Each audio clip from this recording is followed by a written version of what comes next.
नमस्कार, जनवक्ता न्यूज में आपका स्वागत है। मैं हूं पुष्पेंद्र श्रीवास्तव। आज हम आपके लिए लेकर आए हैं एक ऐसी कहानी जो न सिर्फ आपके दिल को छू लेगी बल्कि आपके दिमाग में 100 सवाल भी खड़े करेगी। यह है गुरुग्राम की उभरती टेनिस स्टार राधिका यादव की कहानी, जिसका सफर एक खिलाड़ी से कोच तक रहा, लेकिन जिसकी जिंदगी एक खौफनाक हादसे में खत्म हो गई, वो भी उसके अपने पिता के ही हाथों।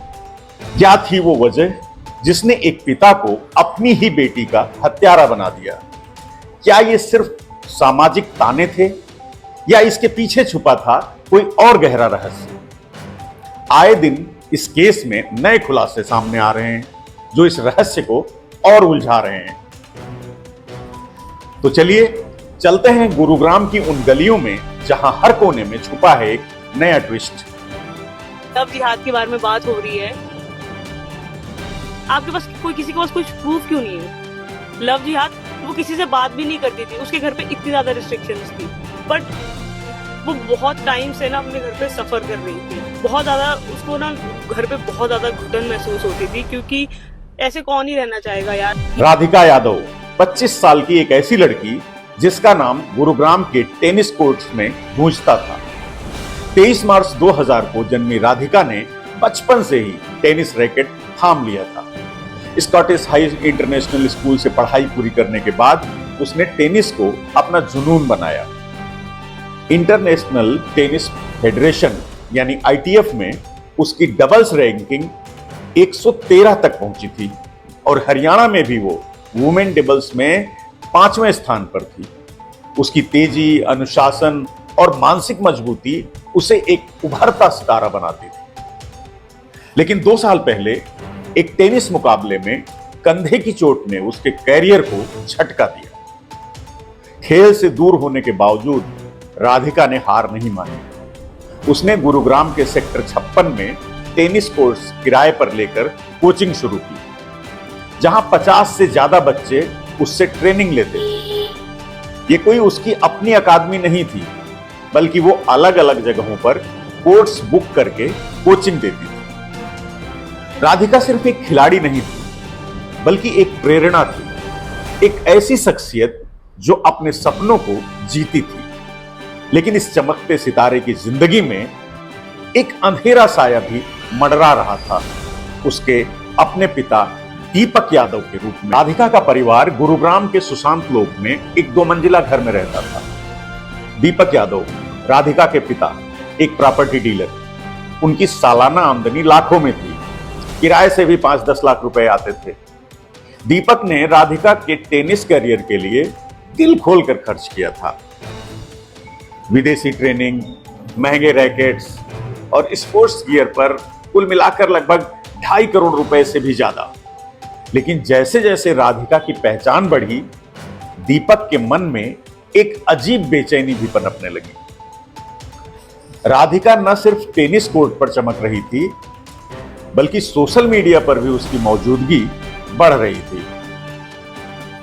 इंस्टाग्राम रील्स, यूट्यूब वीडियोस और खास तौर पर एक म्यूजिक वीडियो कारवां, जिसमें राधिका ने इनामुल हक नाम के एक म्यूजिशियन के साथ काम किया था, उसने उसकी शोहरत को और बढ़ाया। इस वीडियो में राधिका और इनामुल की सॉफ्ट केमिस्ट्री ने लोगों का ध्यान खींचा। वीडियो वायरल हुआ, लेकिन दीपक के लिए ये वीडियो एक ताने की तरह चुभ रहा था। उसके गांव में लोग दीपक को ताने मारने लगे।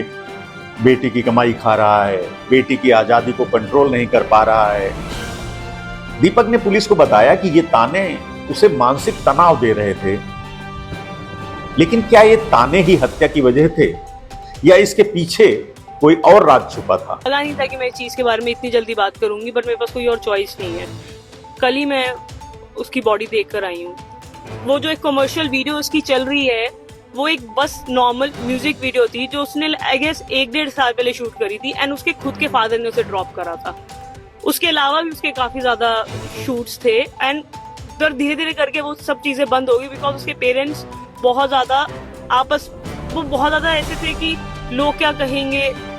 उनके पास हमेशा से ही सोसाइटल प्रेशर बहुत ज्यादा था और वो हमेशा से ऑर्थोडॉक्स थे, मतलब रोका टोकी हर चीज में रहती थी। 10 जुलाई 2025 सुबह के 10:30 बजे होंगे। गुरुग्राम के सेक्टर 57 में राधिका अपने घर की पहली मंजिल में किचन में थी। उस दिन उसकी मां मंजू यादव का जन्मदिन था और राधिका उनके लिए कुछ खास बनाने की तैयारी कर रही थी। लेकिन उसकी जिंदगी का आखिरी पल करीब आ चुका था, शायद ये उसे नहीं मालूम था। दीपक यादव अपने हाथ में .32 बोर की लाइसेंसी रिवॉल्वर लिए किचन में दाखिल होता है और बिना एक शब्द बोले राधिका पर ताबड़तोड़ गोलियां चलाता है। पुलिस की माने तो कुल 5 गोलियां चली, जिनमें से 4 राधिका के शरीर में लगी, एक कंधे पर, 2 पेट में और एक दिल को चीरते हुए पार हो गई। घटना के बाद दीपक बालकनी पर आया और चिल्लाया, मैंने राधिका को मार दिया। तो पास में ही मौजूद एक सिक्योरिटी गार्ड ने यह सब सुना और तुरंत उसने पुलिस को सूचना दी। पुलिस ने दीपक को मौके से ही गिरफ्तार कर लिया। लेकिन यह सिर्फ शुरुआत थी। पुलिस की जांच में नए खुलासे होने अभी बाकी थे। पुलिस की जांच में एक बड़ा खुलासा हुआ कि यह हत्या कोई जल्दबाजी में लिया गया फैसला नहीं था, बल्कि दीपक ने इसकी योजना बनाई थी। उसने अपने बेटे धीरज को दूध लेने के लिए बाहर भेजा था, जबकि वो दूध लेने खुद जाता था रोज। आज इसलिए भेजा ताकि वो राधिका के साथ अकेला रह सके। पीसीआर पीआरओ संदीप कुमार के मुताबिक दीपक ने कबूल किया कि उसने योजनाबद्ध तरीके से हत्या की। लेकिन सवाल यह था कि आखिर क्यों? तो दीपक ने पुलिस को बताया कि गांव के लोग उस पर ताने मारते थे कि वो अपनी बेटी की कमाई पर जी रहा है। उसने ये भी कहा कि उसने राधिका को टेनिस कोचिंग बंद करने के लिए कहा था, क्योंकि उसकी अपनी आमदनी काफी थी। लेकिन राधिका ने साफ इनकार कर दिया था। पुलिस ने यह भी स्पष्ट किया कि राधिका की कोई अपनी अकादमी नहीं थी, बल्कि वो अलग अलग जगहों पर कोर्स किराए पर लेकर के वहीं कोचिंग देती थी, और यही सब दीपक को पसंद नहीं आ रहा था। एक और ट्विस्ट तब आया जब राधिका के सोशल मीडिया और म्यूजिक वीडियो कारवां पर सवाल उठने लगे। कुछ लोगों ने इस वीडियो को लव जिहाद से जोड़ने की कोशिश की, लेकिन पुलिस ने साफ किया कि इस केस में कोई लव एंगल या ऑनर किलिंग जैसी कोई बात नहीं है। कहाँ पे? रेवाड़ी के पास ही। अच्छा, रेवाड़ी। तो सर इसे मारा क्यों, कुछ बता पाया ये? मोटिव क्या है सर? मोटिव तो अपना को कल बता दिया था। देखिए चोट लगे, देखिए मोटिव क्या है सर? मोटिव क्या बताया सर? मोटिव बता दो, वही मोटिव है। सर क्या टेनिस एकेडमी से नाराज? हाँ बस, हाँ। तो लेकिन सर इसका तो ऑलरेडी इतना किराया आता था, लाखों रुपए, फिर उसके बावजूद भी क्यों मारा, समझ में नहीं आया। ये कोई लव एंगल या फिर ऑनर किलिंग तो नहीं है? ऐसा कुछ नहीं है, ऐसा कुछ नहीं।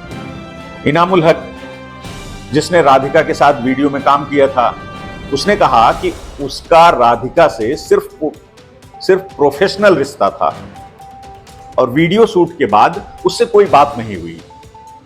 पुलिस के मुताबिक ये वीडियो 2023 का था और इसका हत्या से कोई सीधा संबंध नहीं है। लेकिन अब एक नए खुलासे ने फिर से सबको चौंका दिया है।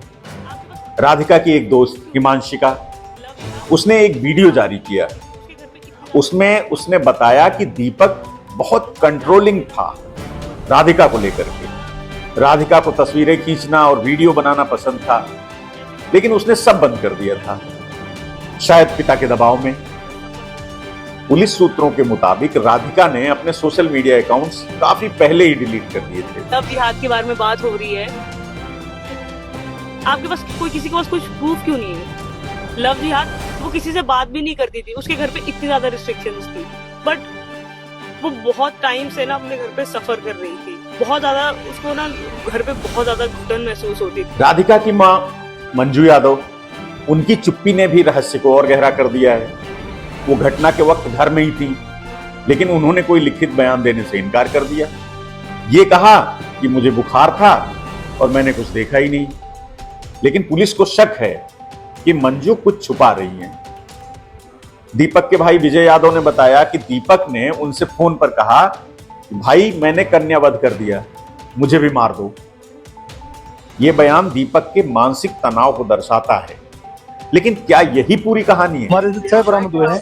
बाकी बरामद करना रिमांड पर भेजा। अब कितने दिन की रिमांड मिली है? एक दिन का मिला है। एक दिन का। सर क्या कुछ रिकवरी करनी है या कहानी जो ये हमने समरी को एमिनेशन कहाँ से कैसे बताया अभी सब कुछ? जिसके इनकी जमीन है कासम गांव में, हाँ। वहाँ से लेकर आना है। कौन सी गाँव से सर? कासम कहाँ पे रेवाड़ी के पास ही।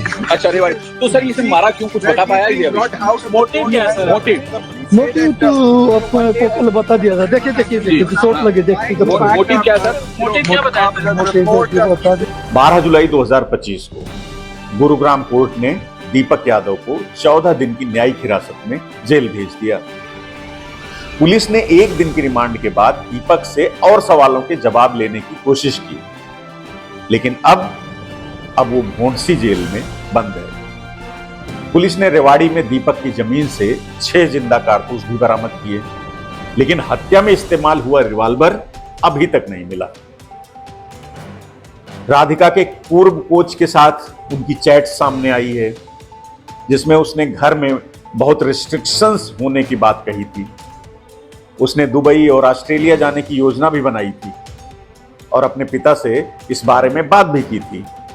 ये चैट्स बताती हैं कि राधिका अपनी आजादी चाहती थी, लेकिन उसके परिवार के साथ तनाव बढ़ रहा था उसका। राधिका का आखिरी मैसेज जो उसने अपने अकादमी के ग्राउंड कोऑर्डिनेटर को भेजा था, वो भी सामने आया। उसमें लिखा था, क्या सुबह ग्राउंड खेलने के लिए मिलेगा? ये मैसेज बताता है कि राधिका अपनी जिंदगी को सामान्य तरीके से जी रही थी, लेकिन उसके पिता के मन में एक खौफनाक योजना बन चुकी थी। एक और नई बात सामने आई है कि दीपक पिछले 15 दिन से सो नहीं पा रहा था, घर में बेचैन घूमता था और परिवार से ढंग से बात भी नहीं करता था। उसने अपने भाई से कहा कि वो अब जीना नहीं चाहता और उसे फांसी दिलवा दो, लेकिन पुलिस अब भी ये जांच रही है कि क्या दीपक की कहानी में कोई और राज छुपा है। वीडियो का सोल पर्पस यही है कि तुम सब जान। उनके पास हमेशा से ही सोसाइटल प्रेशर बहुत ज्यादा था और वो हमेशा से ऑर्थोडॉक्स थे, मतलब वो रोका टोकी हर चीज में रहती थी। ये केस अब कई सवालों से घिरा है। क्या दीपक ने सचमुच तानों की वजह से हत्या की या इसके पीछे कोई और गहरा राज है? राधिका की मां मंजू की चुप्पी क्या छुपा रही है? क्या राधिका के सोशल मीडिया अकाउंट्स डिलीट करने के पीछे दीपक का ही दबाव था? और क्या म्यूजिक वीडियो कारवां का कोई अप्रत्यक्ष रोल था? पुलिस अब भी जांच कर रही है और दीपक के कन्फेशंस के बावजूद यह केस इतना सरल नहीं लग रहा। राधिका के परिवार के सदस्य और गांव के लोग भी अलग अलग बातें कर रहे हैं, जो इस रहस्य को और उलझा रहे हैं। तो दोस्तों, ये थी राधिका यादव हत्याकांड की कहानी। एक ऐसी कहानी जो न सिर्फ एक अपराध की दास्तान है, बल्कि परिवार, समाज और सपनों के बीच की उस जटिल खाई की भी कहानी है जो कभी कभी जिंदगियों को लील लेती है। राधिका एक ऐसी लड़की जिसने अपने सपनों को पंख दिए, लेकिन उसके अपनों ने ही उसकी उड़ान को हमेशा के लिए रोक दिया। अब आए दिन इस केस में नए खुलासे सामने आ रहे हैं। दीपक द्वारा राधिका की योजनाबद्ध हत्या, राधिका की कोच के साथ चैट्स और उसकी मां की चुप्पी। लेकिन क्या ये सब पूरी सच्चाई है? आपको क्या लगता है? क्या दीपक ने जो कहानी बताई उसमें सच्चाई है या इस रहस्य के पीछे कोई और गहरा राज छुपा है? अपनी राय कमेंट बॉक्स में हमें जरूर बताएं और अगर ये कहानी आपको पसंद आई तो लाइक, शेयर और चैनल को सब्सक्राइब करना ना भूलें। जनवक्ता न्यूज के एक नए एपिसोड के साथ हम जल्दी ही आपसे फिर मिलेंगे। तब तक आप अपना और अपनों का ख्याल रखें। धन्यवाद।